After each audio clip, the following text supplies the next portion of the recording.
Mr. Cleaver, who is also the chair of the Subcommittee on Housing, Community Development, and Insurance, is now recognized for 5 minutes. Thank you, Madam Chair. Let me first of all express my appreciation for your emphasis on housing. I didn't grow up in a car. It was just a little bit better. We had 2 rooms, no heat, but I grew up in Texas, so it wasn't quite as bad as it would be here in D.C. I'm obsessed with housing because I don't want a single kid to grow up like I did, not one. And we've got to keep working on it, and we got to, even if we have to debate, we've got to do that. You can never really defeat a person or a cause that will never give up, give out, or give in. And on this issue of housing, we need to face it, we need to fight it, and we need to finish it. Madam Chair, thank you. Let me ask Ms. Bailey and Dr. Zandi, there is in my congressional district in Kansas City, one of the nation's first housing co-ops. It's called Prairie Park, which is now in distress. It is a massive 510-unit housing project. It's not public housing, it's a co-op.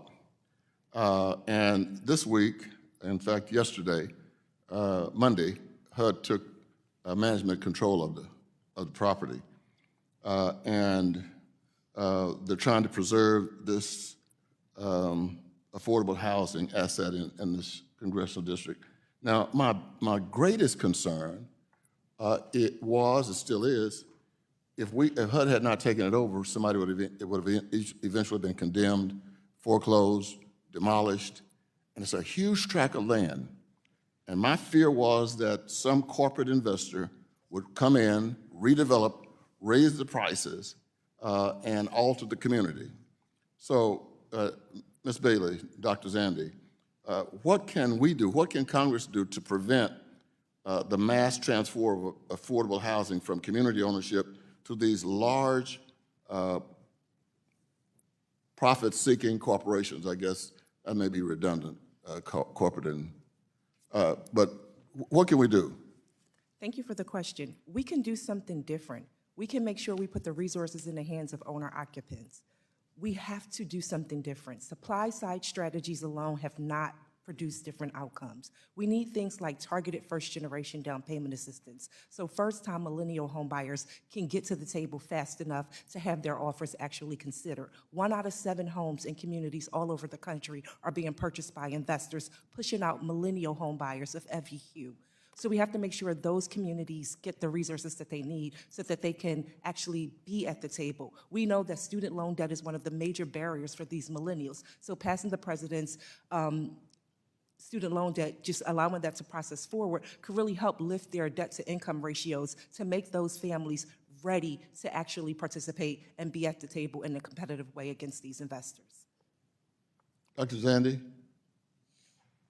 Yeah, it's a very difficult problem. I mean, I mentioned 2 possible ways to address it. First is around the cost of financing. So in many cases, investors, particularly institutional investors in the housing space, have access to lots of capital, cheap capital, and they're able to use that to buy properties and win those properties when they're competing with other potential buyers.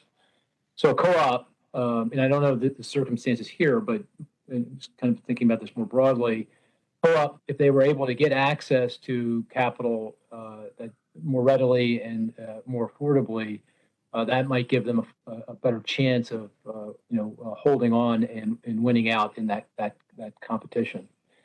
The thing I mentioned, and we've got Fannie Mae, Freddie Mac, other of the federal home loan banks. There's other government institutions that can be involved in this to help make that come to reality. Second, and this is not specifically to the co-op, but to single-family housing. One of the problems is when single-family housing goes into default and foreclosure, then large investors, again, because they have cheap capital, access to capital, can come in and buy those properties and take ownership. I think, and this is one of the proposals the Biden administration has recently made in its housing supply proposals, is to make sure that philanthropies like CDFI, CDEs, and others that are looking out for these communities have first opportunity at these foreclosed properties, these defaulted properties, before they actually go to institutional investors. So two different markets, but similar kind of problem. And I think we have some tools that we can use to help address this problem. Thank you very much. Thank you, Madam Chair. Thank you. The gentleman from Kentucky, Mr. Barr,